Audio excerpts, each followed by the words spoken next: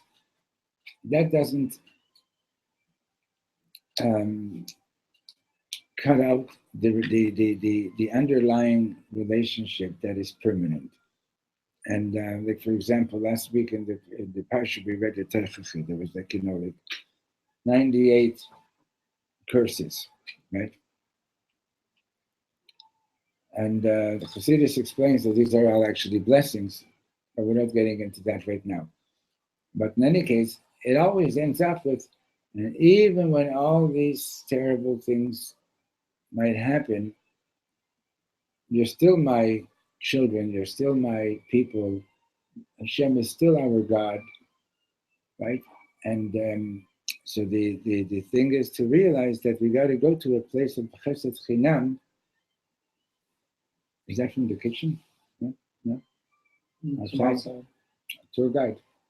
I don't know. Okay, so we've got to go to that place where we relate with Hashem deeper than just reward and punishment. We're thinking about this. A normal parent Yeah.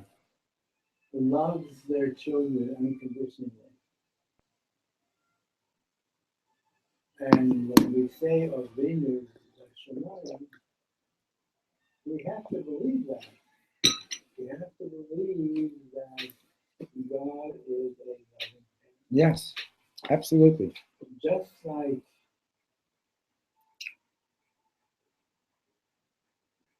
a normal parent would give their child, it wouldn't hurt the child. You one time gave an example of this, that a young child, has to have his flu shots. So the parent takes the child to the doctor, flu shot. The kid takes a look at this needle coming at him, and the kid's scared. And his Chris starts to cry. But it's for the child going through. Right. So I was thinking about this yesterday.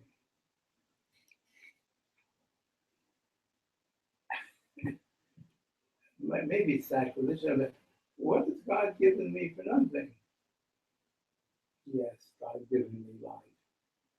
I didn't ask to be born. Yes, I didn't ask to die either. And then I stopped a moment and I remember what my son said to me. He wants to give. To love is to give. And he said something. For all the things that you've given me, I wanted it back. Okay. Stepping back a bit, without achayis here, what has God given me? If he didn't give me a dira to live in, I wouldn't have the mitzvah putting up a mezuzah. If God didn't give me an apple, I wouldn't have the mitzvah giving me a bracha. Because what I'm getting at is, do you have to be a tzaddik gomer in order to be mekayim all this stuff?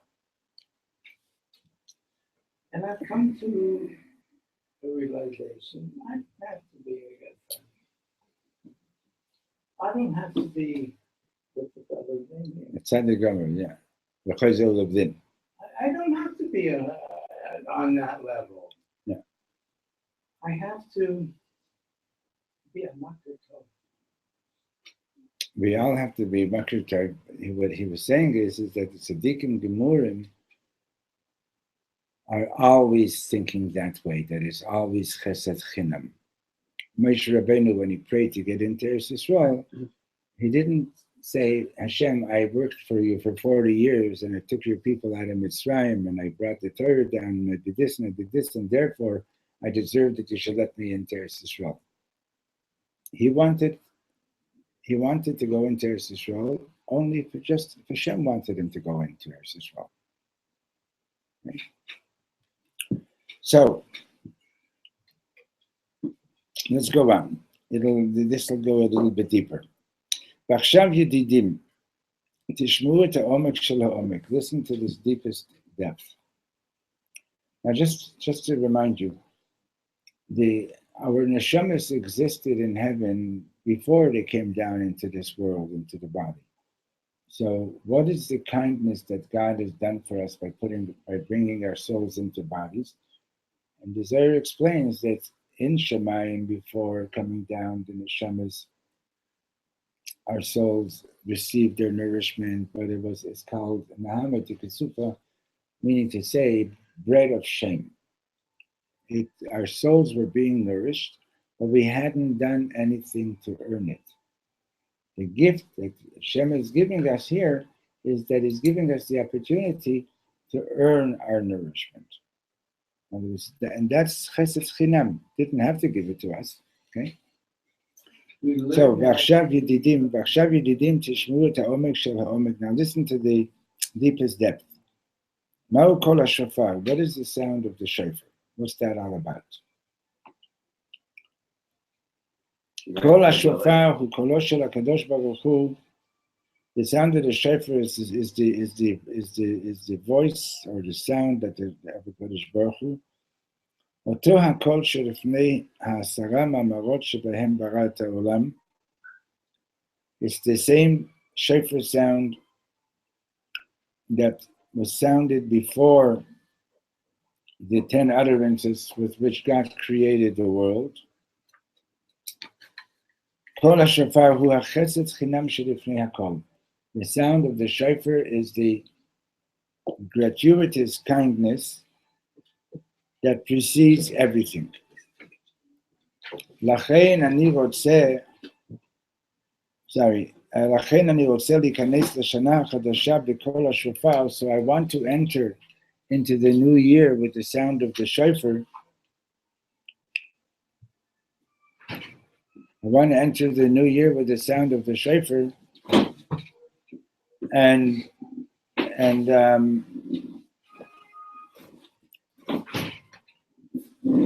כי אני רוצה לדעת בכל עצמותיי שהכל מתקיים בחסד חינם של הקדוש ברוך הוא. Because I want to know that everything is there's another book. That I want to know that everything is a matter of, everything exists thanks to Hashem's gratuitous kindness. אני רוצה שכל מה שהקדוש ברוך הוא רוצה ממני. I want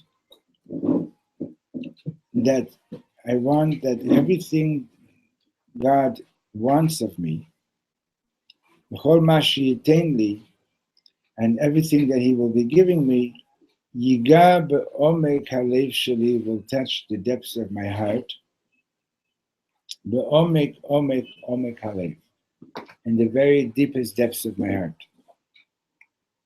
So, as you know, in the Musaf on Rosh Hashanah, we have 3 blessings in Malchiyot, Zichronot, and Shofarot, right?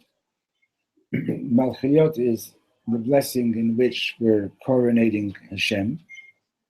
We're asking Hashem to continue being that Hashem is our king, and we're so to speak crowning Him as our king. We want Him to continue with the creation of the world and so on. And then Zichronot is we're asking Hashem to remember, and also ourselves, to remember our covenant with Hashem. And how do we do this? B'shofarot, with shofar. And there's a 3rd blessing on the sound, concerning the sound of the shofar. Now, what is the meaning of the sound of the shofar? Okay, so the Alter Rebbe says in the Maimer, and this is basically what Reb Shlomo is saying over here. He says that the sound of the shofar is a simple sound, right? It's basically just the sound of the breath. And what it represents is tza'akat hakol mi'umka deliba minekudat pnimit halev. It's the cry of the heart, it's the sound of the cry of the heart from the deepest point of the heart, so deep that speech cannot put it into words. In other words, once you put something into words, you're basically already talking, it's already something external, it's already chitzoniyut, it's already something external. You can speak about it, you can put it into words, right? But when something touches you so very, very deeply, it's like you can't even talk. Beyond words. It's beyond words. Beyond words. You can't, you're not able to put it into words. Okay? I remember learning something, it may have been here or somewhere else, that the sound of the shofar is the only sound that is the same here. We hear it the same as it's heard up the Shammai. Okay, let's leave that for now for a moment. But so I mentioned yesterday the medrash about Matan Torah, right? I believe there's or maybe I didn't, but there's a medrash about when Hashem gave us the Torah. What did we actually hear? Spoke about it yesterday. No, the beginning of that. So one of the opinions is that we heard the first two commandments directly from Hashem, and the rest we heard through Moshe. There's another opinion that even that we didn't hear directly from Hashem. We only heard the word Anochi. There's another opinion that says we didn't even hear the word Anochi, we just heard the Aleph. We heard the sound of the breath. Okay? How did Hashem create man? Vayipach ba'apav nishmat chayim. God breathed the soul of life into man, right?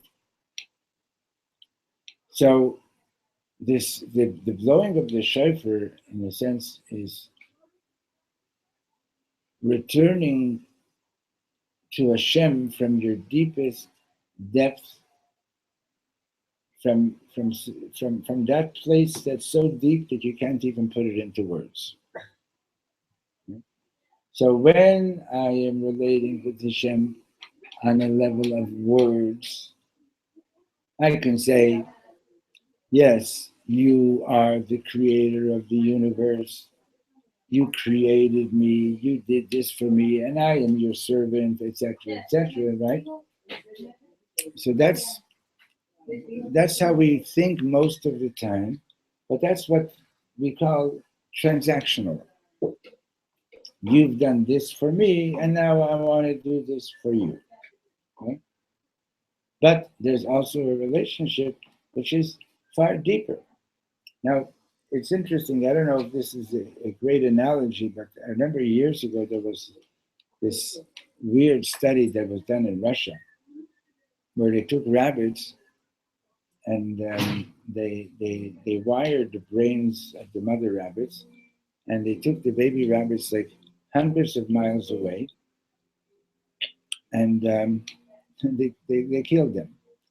And what they were able to do is they were able to measure.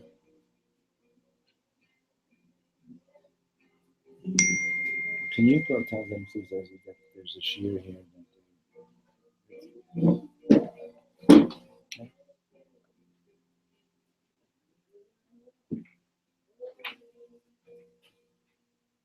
They can go to the park.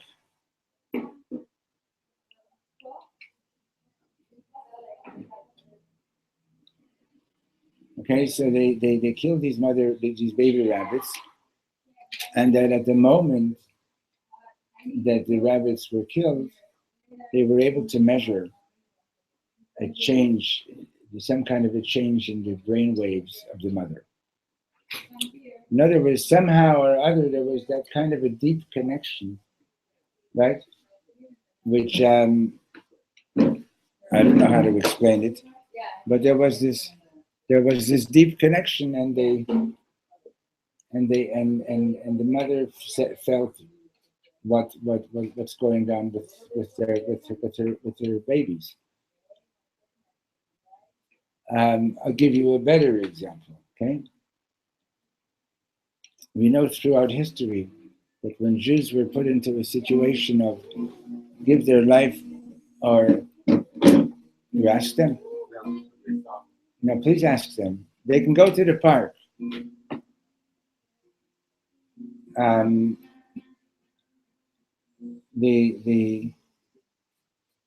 Throughout history,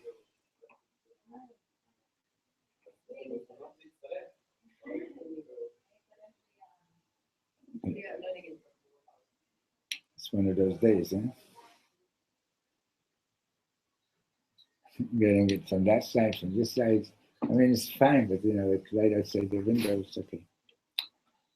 Throughout history, Jews who, when faced with the situation of give up being a Jew or die, even Jews who were totally not observant gave their lives for being Jewish. Why? Because there was something, in other words, because there's a connection with the Rebbeinu Shalom, there's a connection with Hashem that is deeper than words. Understand? Doesn't make, why, God gave you life. Why are you throwing your life away?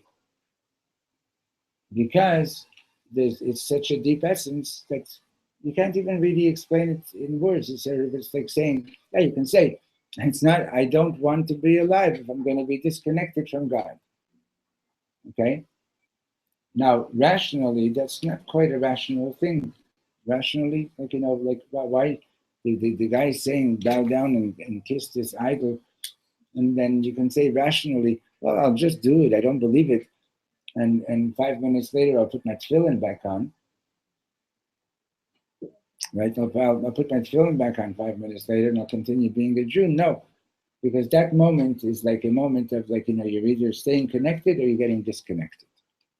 Right? And it's beyond reason. Okay?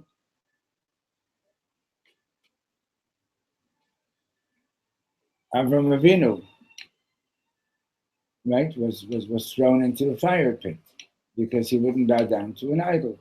And this is something that Jews have done throughout history, right? So that's what the sound of the shofar is representing. The sound of the shofar is representing something that's deeper than words, right? So he said over here, there's the sound of the shofar from before creation. There's in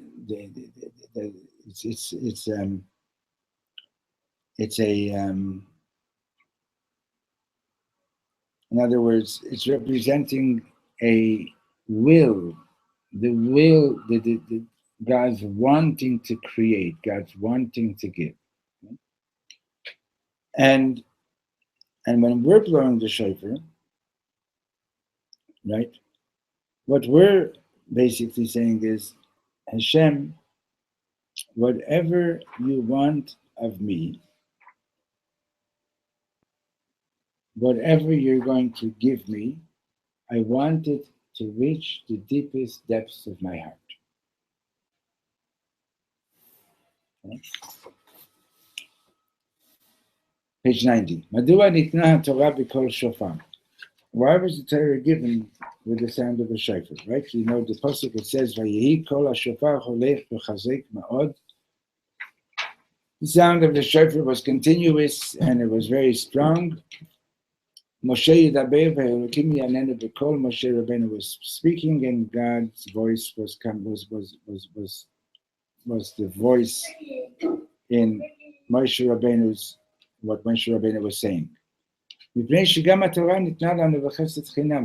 Because the Torah also was given to us as gratuitous kindness. ולכן בכל שנה בראש השנה, בזמן תקיעת שופר, at the time that the shofar is being blown every Rosh Hashanah, ניתנת לנו התורה מחדש, the Torah is being given to us again, and you. לא בדרגת של מילים, not on the level of words, אלא בדרגה של חוכמה עילאה, but rather on the level of supernal wisdom. בשמיעת קול השופר אנחנו ממשיכים על עצמנו את שורש התורה הקדושה. And listening to the sound of the shofar, we're drawing upon ourselves the root of the Holy Torah. Torah amukah mini yam, Torah that is deeper than the sea, הנתנת לנו בחסד חינם, and is given to us as gratuitous kindness. So once Reb Shlomo said that, or once I heard him say that when he was a student in Lakewood at the yeshiva, so he says sometimes they would sit 3 days, day and night, breaking their heads over one line of Gemara or one line of Tosfos to figure out what does this mean. And they would go through all the commentators and still, like, they had questions. It didn't work because of this, it didn't work because of that. It's just like they would finally, after 3-4 days, they would come to a place where, like, Hashem, I don't get it. Okay? And then all of a sudden, the pshat would come down, the meaning would come down, right? And what he was describing is an experience of where it would just come to them. They would receive it. Understand? They would receive it. It was clear that it was a gift. Understand? In other words, they couldn't figure it out. They went through all the nefoshim. They couldn't figure it out. It didn't work. It didn't work. And then all of a sudden, God, I don't get it. And please, I would like to know what you're saying here. I want to understand what you're trying to teach me. And then the gates would open up. Okay? So the Torah, when he says that the Torah is being given in you every year on Rosh Hashanah, on the level of Chochmah Ila'ah, that means you can open up a Chumash any day of the year and read it. What do you mean the Torah is being given in you? But which Chumash did you learn this year? Which Chumash did you learn last year? Which Chumash that... Hi, I'm giving the share till 1:30. Okay, I'll speak to you then. Bye-bye. You read the same Chumash, you read the same words, right? Didn't you? Same 5 books of Moses, right? So what's being given in you in Rosh Hashanah, right? Is that the Chochmah Ila'ah, the supernal wisdom of the Chochmah. In other words, the Torah is way deeper than anything that you've ever discovered, right? Way deeper, way higher, but what's being renewed is that Hashem is giving us the Torah, the higher level of wisdom of the Torah is being opened again on Rosh Hashanah, or is being given again in Rosh Hashanah. And that's why it says, by the way, that when you're praying for Parnosa on Rosh Hashanah, don't pray only for physical Parnosa, pray also for spiritual Parnosa. Which is that you should, in other words, you pray for the learning that you would like to do this year. Kalim to achieve it. So Kalim to receive it. You pray to, you have to make the Kalim, right? But pray that you should, in other words, you want to learn more, you want to learn deeper, etc. Like, that's your spiritual parnosa, okay? I had an interesting experience 2 weeks ago. I woke up in the morning and I really didn't feel a connection to Daven. I didn't have the call. So I remembered that blowing the shofar is an awakening. It's a sign that opens you up to those desires. Right. So I took the shofar. I blew the shofar at the beginning of the tefillah, and at the end before the David. And then afterwards, I watched the class, and you were dozing off a bit after coming back from one of your trips, and you didn't have a straight line of thought. So you said, "Hold on a second, guys. I need to blow the shofar." You blew the shofar, and then all of a sudden, you gave the rest of the class bli baya. It was amazing how like There's a what? shofar on the table, no? Yeah. Would it be alright if I blow it? Yeah, soon. Okay. So Okay, that go was ahead, great. do it now. No, just one key. Let's go.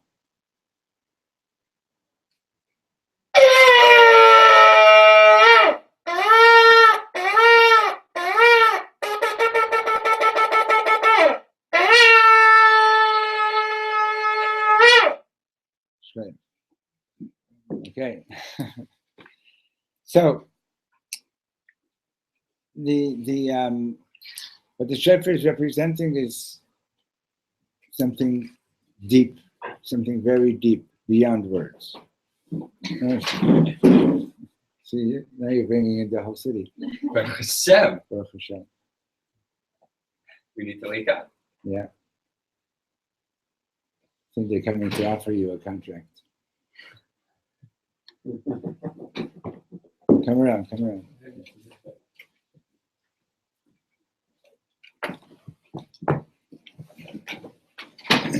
Heard the call. You heard the call. Oh, you guys heard the whole call? No, You heard the call. Came in. We blew the shofar and you came in. Okay, so Gam Eretz Yisrael, page 90, second paragraph. Gam Eretz Yisrael nitna lanu b'chesed chinam. The land of Israel is also given to us as gratuitous kindness. V'lachen nichnasnu eleha b'tkiyat shofar, and that's why when we came into Israel, we also came in with the sound, with the blowing of the shofar. K'shakadosh Baruch Hu hipil et chomat Yericho, when the walls of Yericho were being, it came down, and was also with the sound of the shofar. לכן אמר רבי נחמן, לכן אומר רבי נחמן שבשעת תקיעת שופר אנחנו ממשיכים על עצמנו את קדושת ארץ ישראל. So that's why Reb Nachman says that when the shofar is being blown, we're drawing down the holiness of Israel upon to ourselves. מפני שזוהי הקדושה שניתנה לנו בחסד חינם, because again, the holiness of the land of Israel, in other words, Eretz Israel is not just a country for Jews to live in, it's Eretz HaKodesh, it's the Holy Land, it's the holiness of Eretz Israel is drawn down. The Chesed Chinam, it's a gratuitous gift.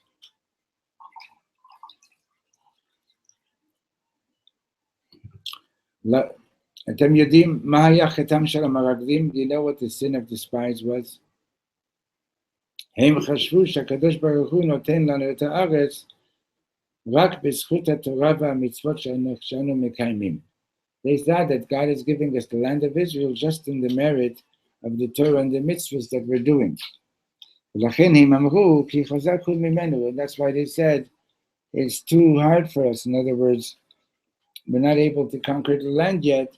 Why? Because כלומר עדיין אין לנו מספיק זכויות, because we don't have enough merit yet to conquer the land. אנחנו לא מספיק מלאים תורה ומצוות שיהיה לנו הכוח לכבוש את הארץ. We're not filled with enough Torah and mitzvahs yet that we should be able to conquer the land. אבל האמת היא, but the truth is, שקדוש ברוך הוא נתן לנו את הארץ, the truth is that God gave us the land. ונותן לנו אותה גם היום, and he's giving it to us today also בחסד חינם as gratuitous kindness. Now, even though we read in the parsha the more than once that we're warned that if we transgress in certain ways and so on, that the land would spit us out, chas v'sholem. That's true. But still, the gift of the land is because it's a gift of chesed chinam. It's a gift of chesed chinam. And as you know, the it's unheard of in the history of any nation that people should come back to their homeland after 2 years, after 2,000 years of exile. It's okay. It's a group. You can't do anything about it. It's unheard of that people should not have forgotten their homeland for about 2,000 years. The New York Times said we're the first indigenous people to ever return to. Who? We're the first Who said? indigenous. New York Times. Or New York one Times. One of the. So so there's no match for that in history that you can explain and say, oh, this is normal. It's not normal. It's not a normal thing. And because it was given to us b'chesed chinam, it was given to us not on the basis of some kind of conditions or transaction. This is what Hashem wants, and Hashem wants it. Hashem wants to give it to us. It wants to give us Eretz Yisrael. Sometimes we've behaved in ways where we lost the opportunity to be here, but it's still our land. If it wouldn't be, we wouldn't have continued saying for 2,000 years, we would just naturally would not have continued praying for the return to Yerushalayim.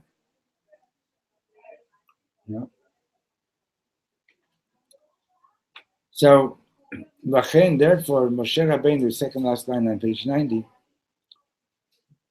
Moshe Rabbeinu, כשהתפלל שבכל זאת יכניס אותו הקדוש ברוך הוא לארץ ישראל, when he was praying that God should allow him to come into Israel, כיצד הוא ביקש, how was he asking for it? התחנן אל השם, I was praying to God for chesed chinam, for gratuitous kindness. Ve'ech am Yisrael, page 91, Ve'ech am Yisrael yashuv le'eretz Yisrael, and how are the people of Israel going to return to Israel? Right? It's what does it say in the prophet? It says, "Vaya bayam hahu yitaka b'shofar gadol." On that day, right? He will blow in a great shofar. Va'u havdim be'eretz Ashuv v'nidachim be'eretz Mitzrayim, and those who were lost and pushed away to the land of Assyria or to the land of Egypt, they will come v'yishtachavu l'Hashem b'har hakodesh Yerushalayim, and they will bow down to God on the holy mountain in Yerushalayim. Shuv, again, Tkiyat Shofar. It's all going to be happening with the sound of the shofar. Klomar, meaning to say, Chesed Chinam, gratuitous kindness. What was the connection again from Chesed Chinam and shofar? That it's the sound of that Hashem, the sound of the voice of Hashem from before creation. And creation was. In other words, creation is in other words, it's the ratzon to do something. There was no one yet there to say that God owed them anything, or God that they deserved anything from God. Right? So and then he says, "Ma osim b'Tisha B'Av? What do we do on Tisha B'Av? Halo anachnu rotzim lavii et Mashiach. Don't we want to bring Mashiach? לכאורה, כל אחד היה צריך ללמוד כל הלילה ולעשות בתורה ומצוות כל היום." He would say that everybody should be studying all night long and doing mitzvahs all day long on Tisha B'Av because we want to bring Mashiach. אולי בזכות זה נביא את המשיח, and maybe in that merit we'll be able to bring Mashiach. אבל אנחנו לא עושים שום דבר. But on Tisha B'Av we don't do anything. אני לא פותח ספר, I don't open up a ספר, ואני לא מחפש מצוות, and I don't go looking for mitzvahs to do.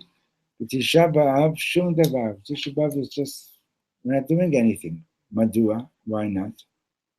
כדי להדגיש שהגאולה היא חסד חינם.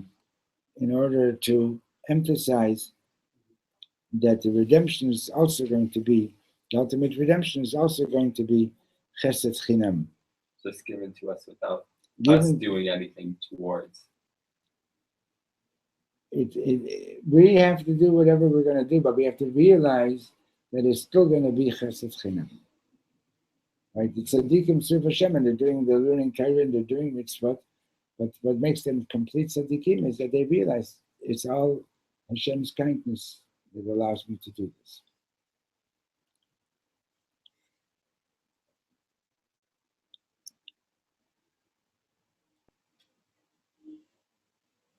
Mishu Amar Pam B'Halaksa, somebody once said sort of facetiously, not sarcastically, just facetiously, like, but it was cute.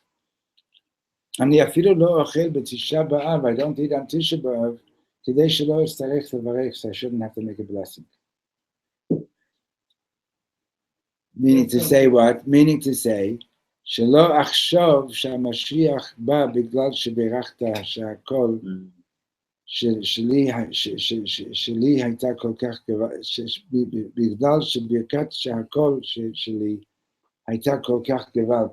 What he meant to say is that I shouldn't think that, if I were going to make a blessing and it's going to be such an awesome blessing, I might think that Mashiach came because of how beautiful my blessing was. Understand? So on Tisha B'Av, the emphasis is that you're not doing anything now. You're just mourning over the loss of the temple and the destruction of the Beis Hamikdash. But we're not picking up any shovels. We're not moving any earth around. We're not learning Torah. We're not really doing any mitzvot on Tisha B'Av. And that is not that this is the main reason for it. Obviously, the main reason is because we're mourning. But the point is in this way, it's also being emphasized that the redemption is going to be an act of gratuitous kindness. Okay? זה כל כך פשוט וכל כך עמוק. It's so simple and it's so deep. בסופו של דבר, המשיח יבוא רק בחסד חינם. Ultimately, Mashiach is going to come, it'll be חסד חינם. הקדוש ברוך הוא ייתן לנו את הארץ הקדושה. God will give us all of Israel, the Holy Land. Again, בחסד חינם, gratuitous kindness. כל מה שאנחנו מתאמצים בתורה ובמצוות, here's what you were talking about, Izzy. All the effort that we make in Torah and mitzvot is what? זה רק כדי שנהיה כלים בחסד חינם, so that we should be vessels to receiving this gratuitous kindness של הקדוש ברוך הוא. Understand? We want to be able that when Hashem is giving it to us, we want to be able to receive it. You want to receive it, you've got to have the vessels to receive it. Right? To receive the chesed chinam? Yeah. Isn't chesed chinam like the idea that it's not, that you don't need, like, there shouldn't be a receiving vessel and There has to be. Well, There has to be. So if you're doing something, if you're doing chesed, well, if I go and I decide I'm going to give $1 million to tzedakah, I go and I find myself some island that nobody lives on except for a bunch of alligators and so on, and I fly over it and I say, "Here, tzedakah," and I throw $1 million out the window. Did I give tzedakah? Somebody has to receive it. even though it's a chesed chinam, which is before creation. Yeah, chesed chinam. In other words, it's the motivation to do it is pure chesed. 5 years later. The motivation to do it is pure chesed. Understand?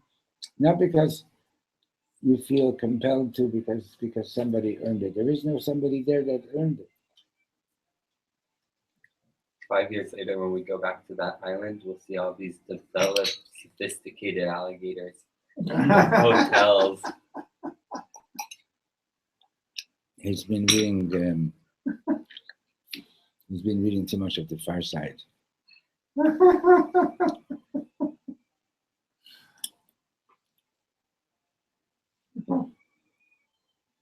Okay. So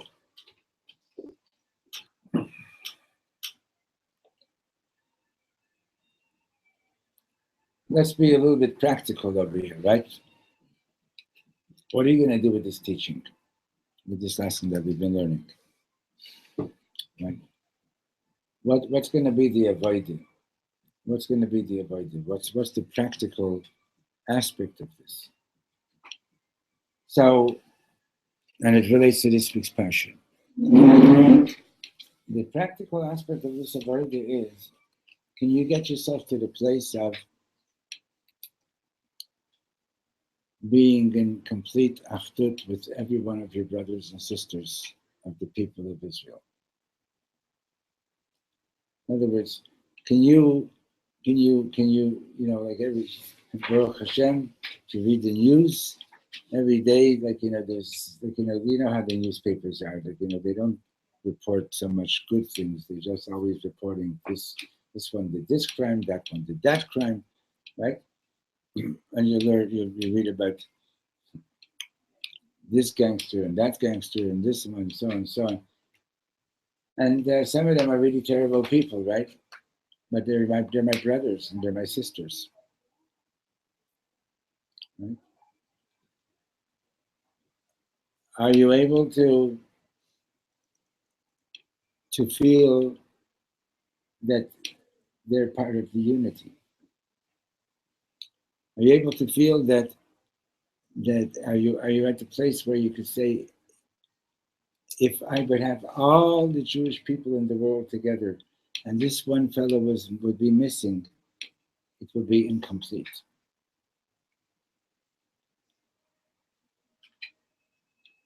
Right? Like they say in Hebrew, lo pashut, right? Not a simple thing. But that's what we're talking about. You understand? How deeply can you go in your Ahavat Yisrael? It's very nice to talk about, yes, God is giving us chesed chinam, and I love God no matter what. It's important, beautiful, the way it should be, but where's the practical application of that? Where's the practical manifestation of that? The practical manifestation of that is right here, wherever you are. How are you relating with the people around you? Okay? I told you the story. This guy's this woman is riding on a bus in the city, and I don't know, maybe her sleeves weren't long enough or whatever it is. And this Haredi guy goes over to her, gives her an apple. And she says, "What's this for?" He says, after Chava ate from the tree, she realized that she has to dress properly. I thought this was So the next day, she brings him an apple on the bus. And he says, "What's this for?"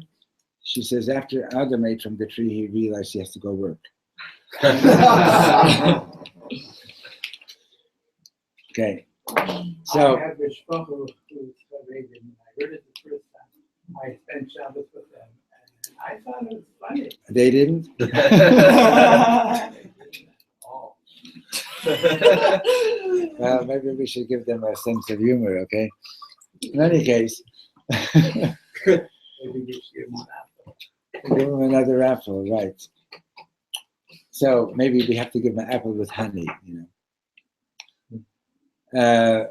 So in other words, but the reason I mentioned it now is just to be precise. It's good to hear a joke once in a while, but basically, are you able to? The fact of the matter is that there is a mitzvah in the Torah that we have to rebuke one another when necessary. Although you should know that the Talmud already rules that nobody knows how to do this mitzvah, so therefore just don't really do it. But nonetheless, when you see somebody doing something that's not right or not good enough or wrong,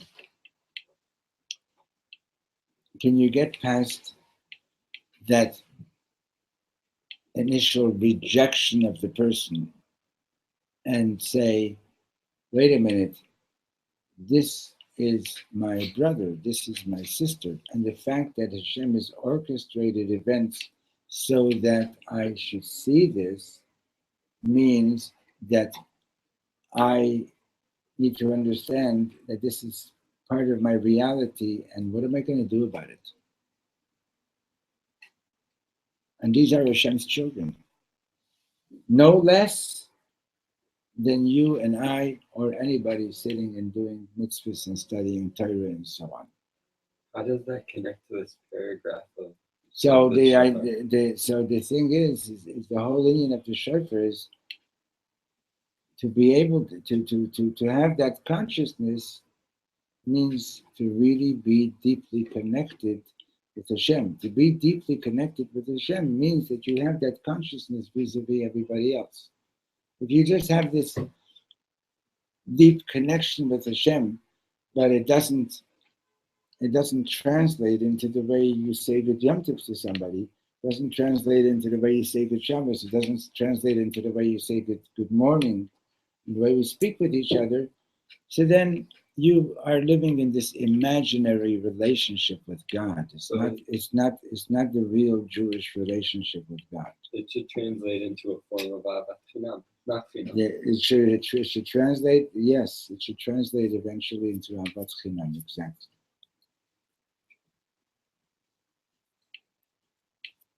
Okay, unconditional love. If That's, we accept the notion that we have Ahavat Chinam from God, then it's not such a leap forward for us to extend that Ahavat Chinam to other people. listen, it's a little bit easier for God to do it than for us to do it. I can extend it. To extend it intellectually is one thing. Intellectually is like, intellectually we can all be great Jews. Just start with hating your body, right? No, that's not what Dr. Rebbe says. It's not. No, he's not saying to hate your body. It's you're talking. I know what you're talking about there in Tanya. Imagine maybe you've actually done this. Did you ever stand in line for 3 days or 4 days to buy a ticket to a show? A few hours. A few hours. Yeah, that's what he's admitting to. Yeah, and a couple more minutes, right? Right. But you know people that stood in line for 3 days, right?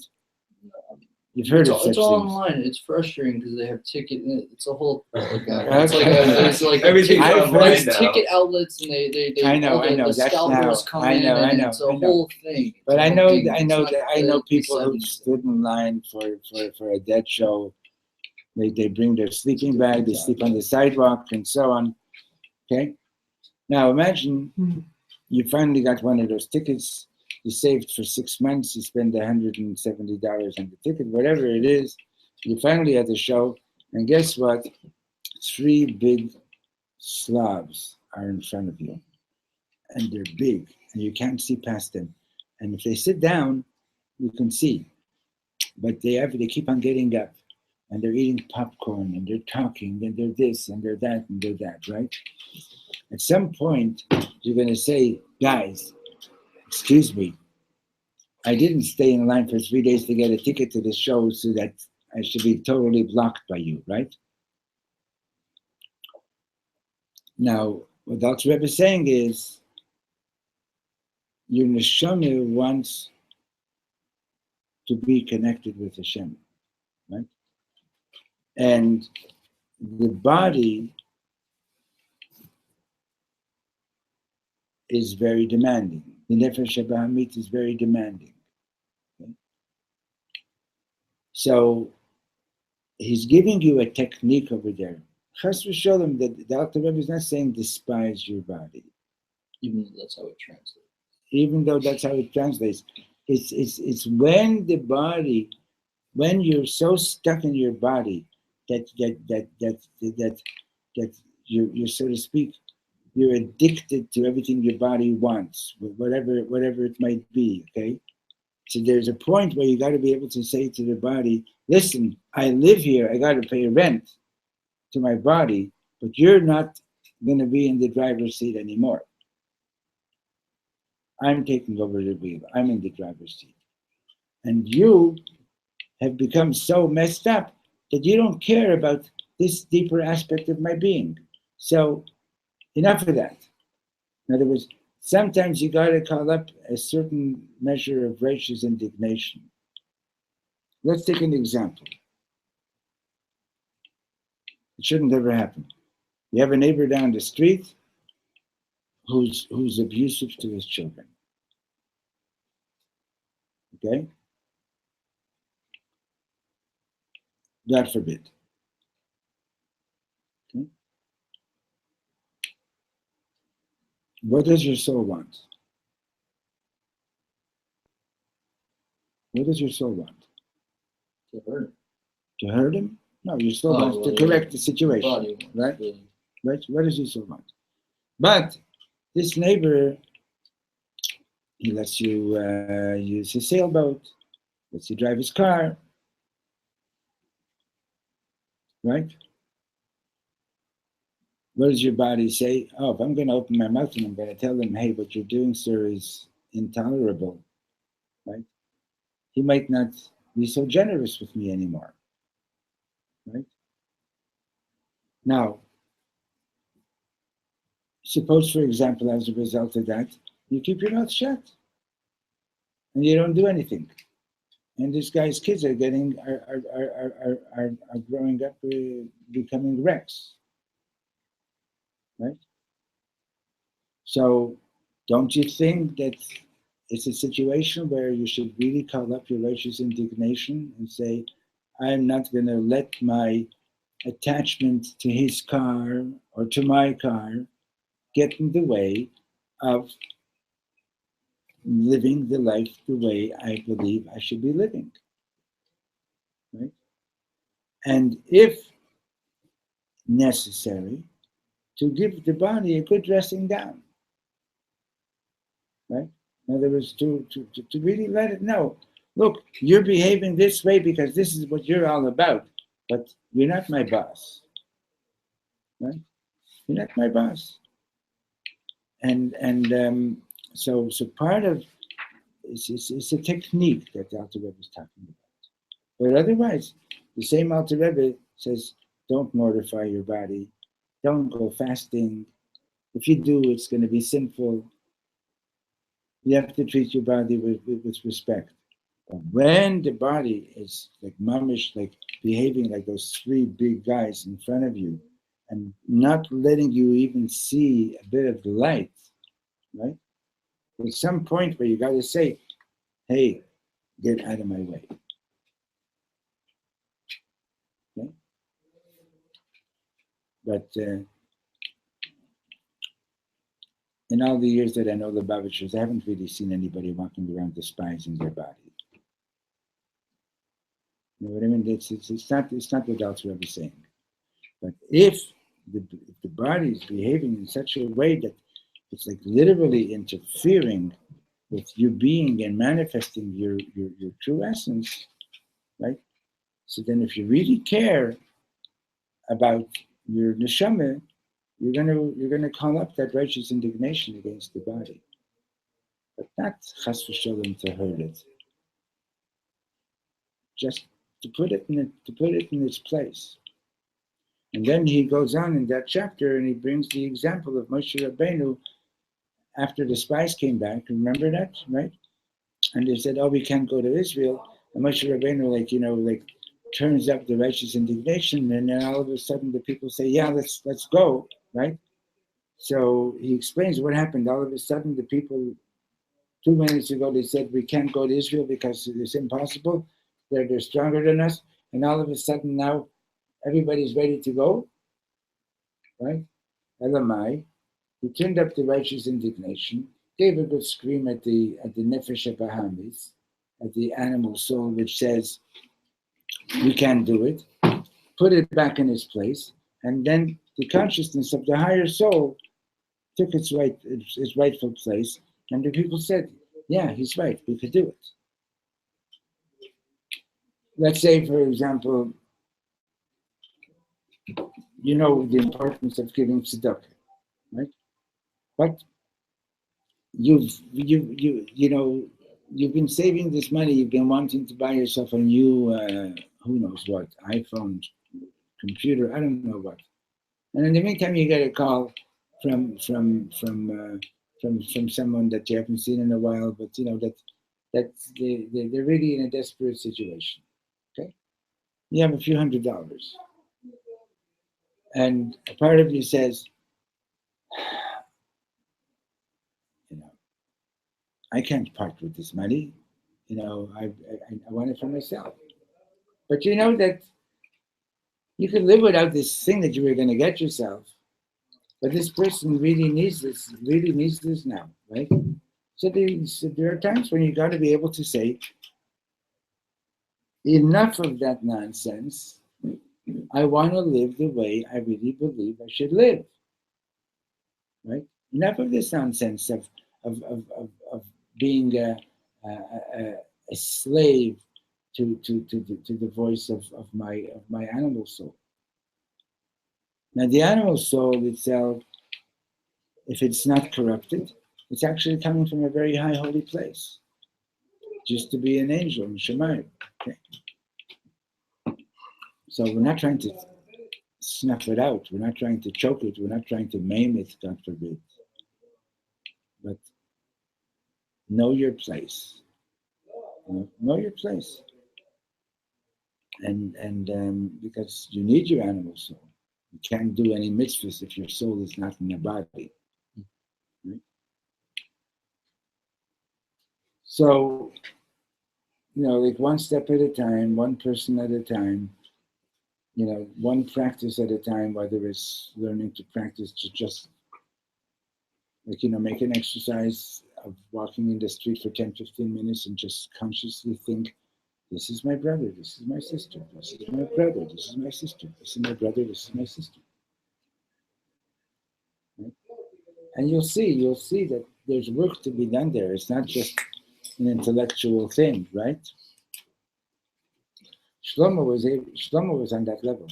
He could hug the homeless people one after the other and take off his clothes and give it to them. People that you can't understand, like, how did this man manage to stand next to these people in the midst of their fragrance, to put it nicely, and to mamish show them that he loved them and that he believed in them. Okay?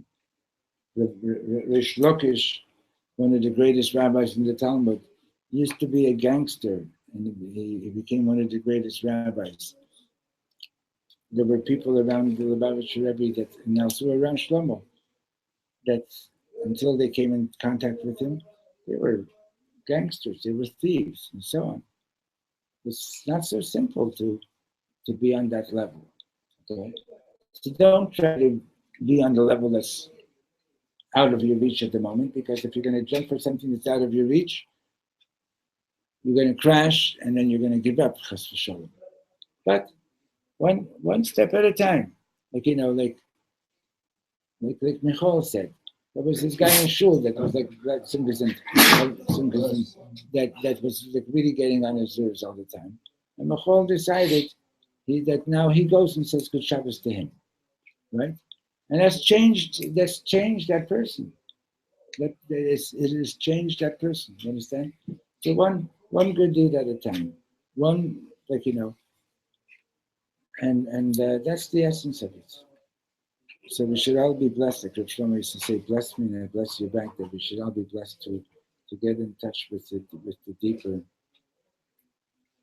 with our deeper points of being, and understand that it's not just about understanding; it's about trying to live it. See you tomorrow, Mr. Shem.